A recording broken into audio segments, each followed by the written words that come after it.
Hubo elecciones en Islandia, el pequeño país de 328.000 habitantes. Hubo algunas sorpresas también. Ganó el Partido Conservador, perdió el Partido Progresista, pero la gran sorpresa fue el Partido Pirata. Vemos el informe y analizamos.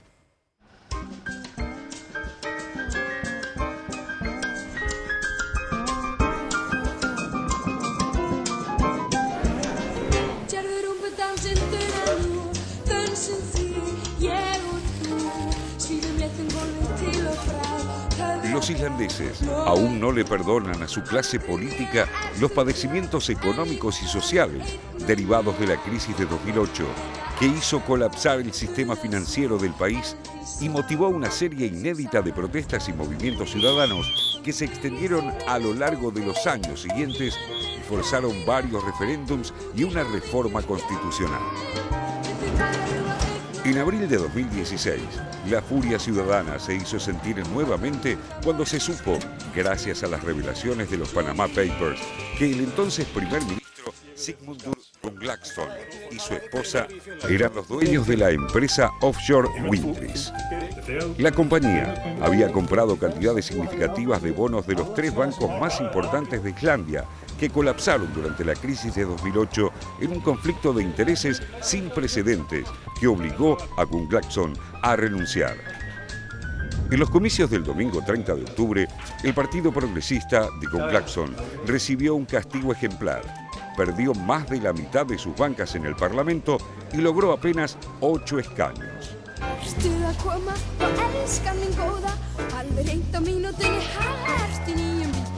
Las encuestas previas auguraban el triunfo del Partido Pirata, una organización política antisistema que emergió en 2012 y cuyo núcleo duro está constituido por activistas de Internet.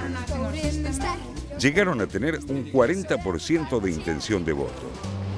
Como otros partidos pirata de Europa, su plataforma promete combatir la corrupción, promover los derechos civiles, la democracia directa, las reformas de las leyes de derechos de autor y de patentes para fomentar los contenidos abiertos, la defensa del derecho a la privacidad, la transparencia, la libertad de información y la neutralidad de Internet. Los votantes islandeses, aunque dieron un fuerte apoyo a los piratas que les permitió triplicar sus legisladores y alcanzar las 9 bancas, terminaron privilegiando la recuperación económica y promovieron a los conservadores del Partido de la Independencia, que obtuvo el 30% de los votos y logró 21 legisladores de un total de 63.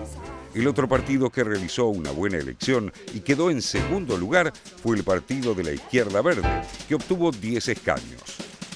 La mayoría en el Parlamento islandés para formar gobierno es de 32 bancas, por lo que los conservadores deberán aliarse a algún otro partido para poder gobernar. Dada la improbabilidad de que lo hagan con la izquierda, se piensa que el liberal Partido Reforma, una escisión de los conservadores con tendencias europeístas que obtuvo un 10% de los sufragios, podría darle los votos necesarios para que el Partido de la Independencia consagre a su candidato a primer ministro, el actual ministro de Finanzas, Bjarni Benediktsson. El Partido de la Independencia fue integrante de todos los gobiernos de Islandia entre 1980 y 2009 y una vez más en 2003. En estos comicios prometieron bajar los impuestos y consolidar la recuperación económica del país, que ha recibido un fuerte impulso del sector turístico y se prevé que culmine el año con un crecimiento de alrededor de un 4,3%.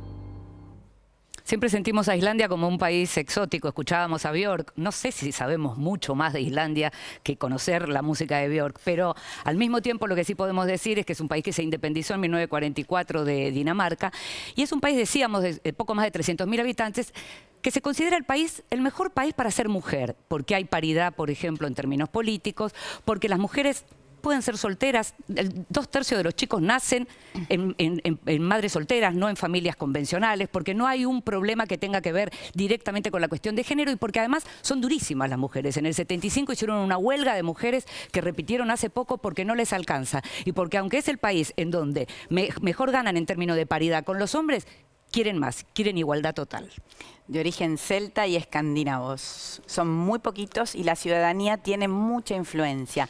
De ahí que el Partido Pirata también surja como esta cosa de jóvenes que prendieron en un nuevo tipo de una nueva forma de hacer política. El primer partido pirata que aparece en Europa está en Suecia. Después los alemanes. Ahí ganaron unas bancas locales, unas bancas también en lo que es el Parlamento Europeo. Pero y están en 62 países, te diré. Los piratas. Los piratas, sí, los piratas. Que hablamos aquí que es asaltar el poder. Así un poco, es. ¿no?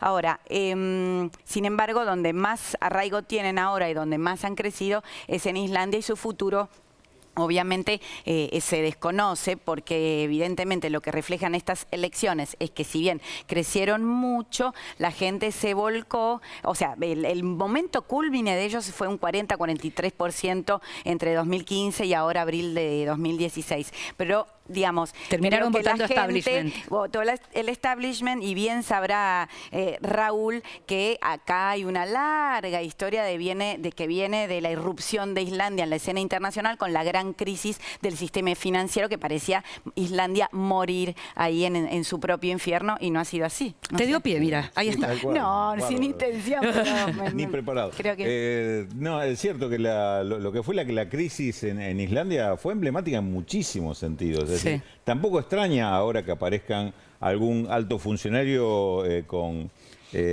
fondos ocultos en el exterior a través de los Panama Papers, porque lo que se había convertido Islandia hasta el 2008 era en un gran hedge fund, en un fondo de inversión de riesgo. La especulación absoluto. reinaba, claro. Totalmente. No había, según algunos relatos, y decías recién al principio, conocemos poco de Islandia y se escribe poco de Islandia. Sí. No es fácil encontrar mucha documentación. Pero en esa época se había transformado cualquier persona, cualquier familia, en apostador de la Bolsa de Comercio. La bolsa se multiplicó por 6 en 4 años. Claro. Es decir, era tal la ambición de hacer plata financiera. Los bancos prestaban para hacer grandes compras, te podías cambiar la casa, el auto, todo en el mismo año porque te prestaban plata ilimitadamente. Bueno, y así estalló. Claro. Así explotó. Cuando explotó, hubo varias consecuencias que le hacen un caso curioso a Islandia. Una, que la solución que adoptó Islandia no tiene nada que ver con el modelo neoliberal ni las recomendaciones que se hacían entonces. Sí. Otra de las condiciones extrañas, o sea, no repetidas en el resto del mundo, es que los banqueros que fueron encontrados responsables de alguno de estas conductas que llevaron a esa crisis fueron presos. Ay, hay que aplaudir eso. ¿Qué te parece?